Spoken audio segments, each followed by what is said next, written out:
Avon calling. Welcome. 25 years later. We're going to start off with a primer because of reasons, so wipe it on your face. Now I'm taking a NYX Jumbo pencil in milk and I'm just smearing it on and blending it out with my finger to get a kind of light, even coverage. You want to look kind of ghostly, chalky, white, ill. You could just use a lighter shade of foundation, but no thank you.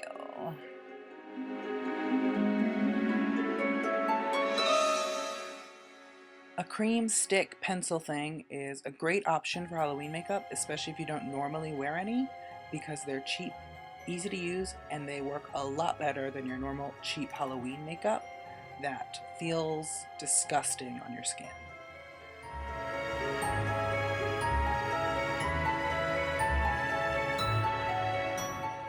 So this is just building up that cream stick to a light, even coverage and blending it out with my fingers. You just want to look kind of dead, ghostly, chalky. You don't want a full opaque white face paint look, just pale.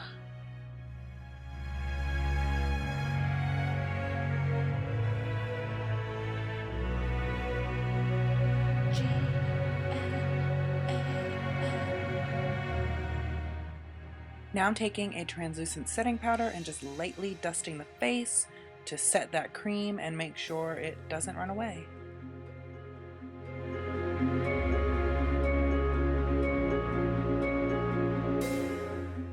This is an easy look and you really only need one color.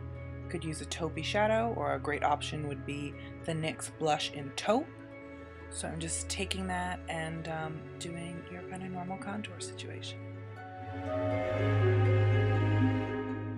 Just to illustrate how simple of a look this is, I'm just using one brush for contouring and my eyes. And then with the brush I use for powder, I'm just blending it out. With a white matte eyeshadow, I'm just taking that and using it as kind of a highlight to whiten up and make some areas a little bit more chalky.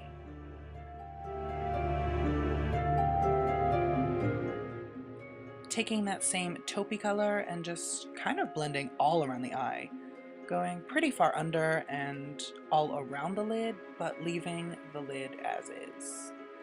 Just kind of going in the crease-ish area. You're making yourself look kind of tired and sad, and your eyes are kind of sunken in. So you just want to go all around and pull up at the start of where your eyebrow would be. The main focus is really on like underneath and the inner corner going up to the start of your eyebrow. If you do have eyebrows, you can fill them in as you normally do if you wish, or you can just go over them with the white cream to kind of make them lighter.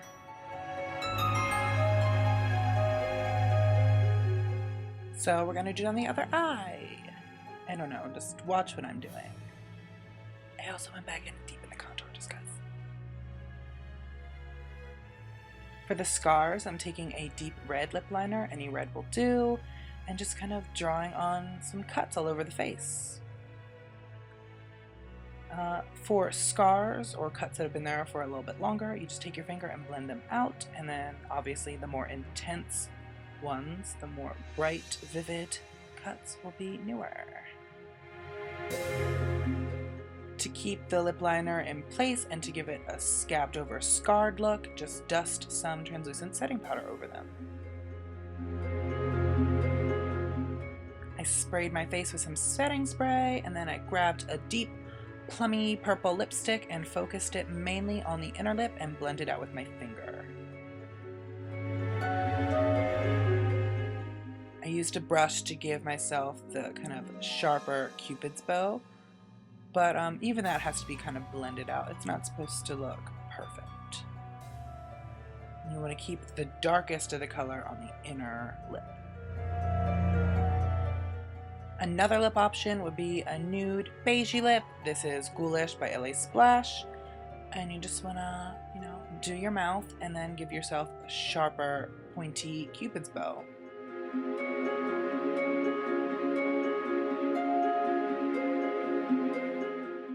amazing. With that same lip liner, just pulling a scar down onto it to make it part of the lip. You look so sad. Costume time! A pair of black gloves, some pieces of cardboard, thin cardboard, scissors, hot glue, and sticks. You also need silver acrylic paint, but whatever. I'm just cutting some long strips of thin cardboard. This will act as a kind of ring for your scissor finger things. You just want to kind of cut out some various sharp object shapes and such. You want to take your thin strips and kind of measure them around your finger with some excess and then glue them on to your scissor things. Amazing.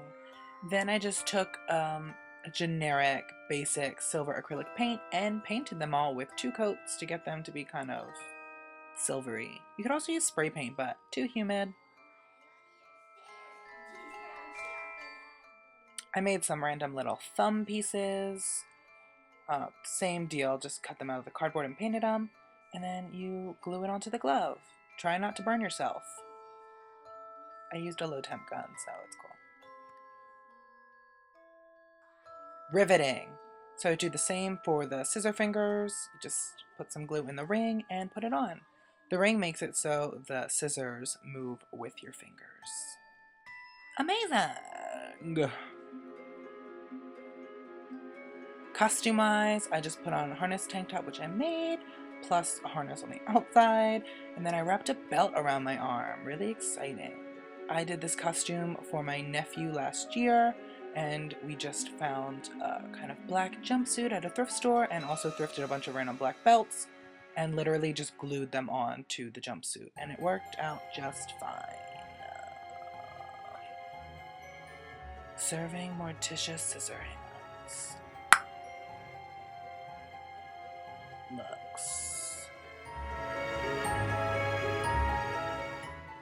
Isn't it amazing how you can cut your hair to be longer and a different color, then cut it back to how it originally was? Question, but why is it that you can also use this tutorial to be Grumpy Cat? Minus the scissors. We come in peace. Subscribe.